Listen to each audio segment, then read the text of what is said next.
மூக்குத்தி மதுரை மீனாட்சிக்கு மதுரையிலே முகூர்த்த நாள். காணிக்கையாய் கொண்ட சோமசுந்தரர் கண்களுக்கும் முகூர்த்த நாள், முகூர்த்த நாள்.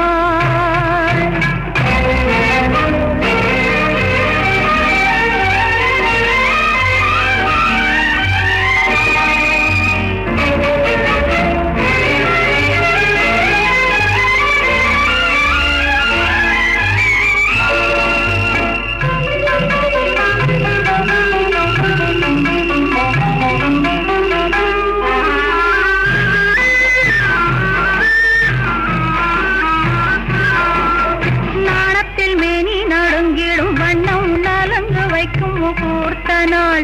தான் தின்ற கனியில் பாதியை கொடுத்து சாப்பிட சொல்லும் முகூர்த்த நாள்.